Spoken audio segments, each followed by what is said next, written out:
Welcome to खोलो किताब। आज हम क्लास 7 की वर्कशीट नंबर 16 करेंगे हिंदी की, जो आपको 14 सितंबर को मिली है। अगर आप चैनल पर नए हैं तो पहले चैनल को सब्सक्राइब कर दें और वीडियो पसंद आए तो लाइक एंड कमेंट करना न भूलें। ऊपर यहाँ आप अपना नाम लिखेंगे, यहाँ कक्षाध्यापक का नाम। इस वर्कशीट में हमें पापा खो गए, जो बुक में आपका चैप्टर दिया हुआ है पापा खो गए, उस चैप्टर का एक पार्ट एक्सप्लेन किया हुआ है और फिर उसी के बेसिस पर क्वेश्चन आंसर दिए हुए हैं। चलिए पढ़ लेते हैं। पहले इसमें क्या दिया हुआ है। हमारी कल्पनाओं का संसार बहुत ही विचित्र है। विचित्र मतलब अनोखा, अजीब है। जब हम कल्पनाओं में खो जाते हैं उस समय हमारे चारों ओर जो भी निर्जीव चीज़ें होती हैं कल्पना के संसार में, वह बोलती हैं, चलती हैं, नाचती हैं।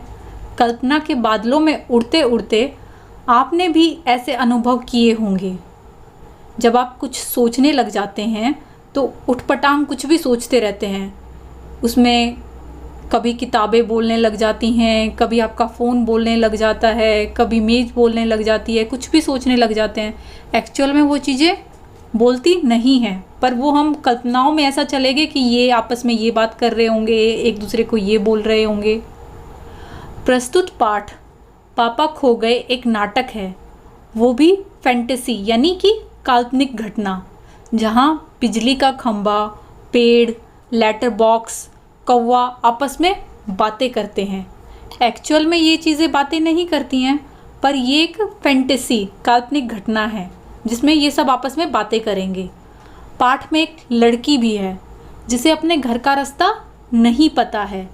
उस लड़की की समस्या का समाधान भी ये निर्जीव वस्तुएं ढूंढ निकालती हैं। कौन कौन सी निर्जीव वस्तुएं?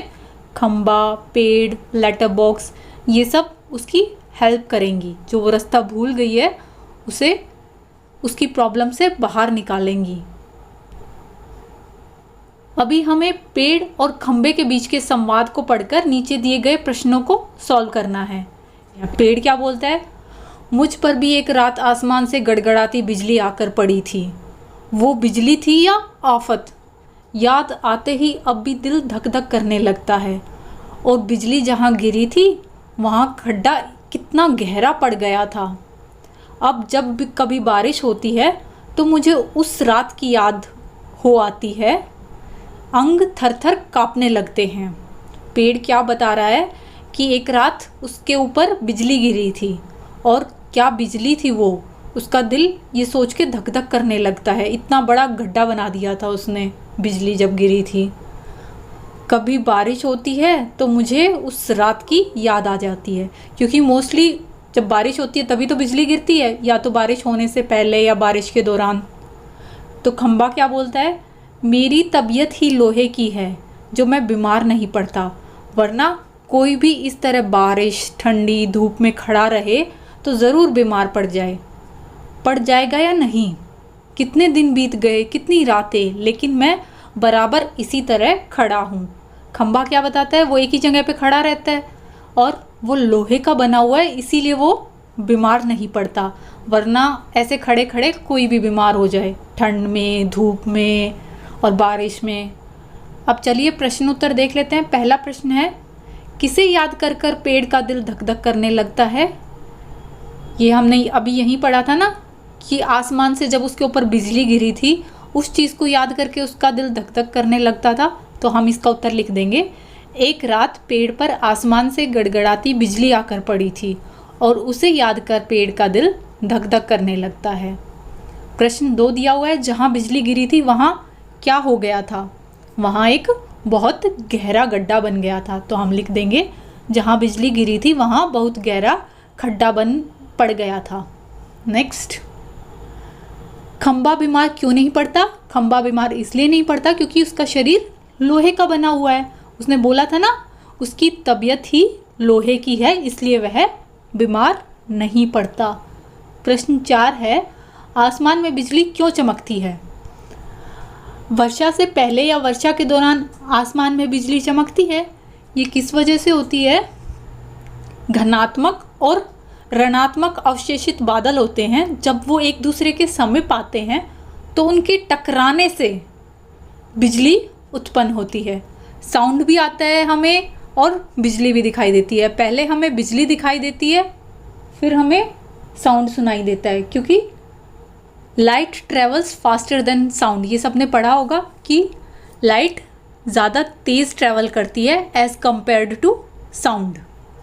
प्रश्न 5 दिया हुआ है, गतिविधि है कि ये आप भी किन्हीं दो निर्जीव वस्तुओं के बीच संवाद अपनी कल्पना से लिखिए।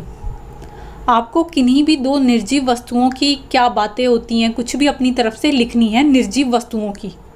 जैसे ये एक एग्जाम्पल दिया हुआ है, पेन और पेंसिल आपस में क्या बातें करते हैं। पेन बोलता है, पेंसिल तुम दुखी क्यों हो?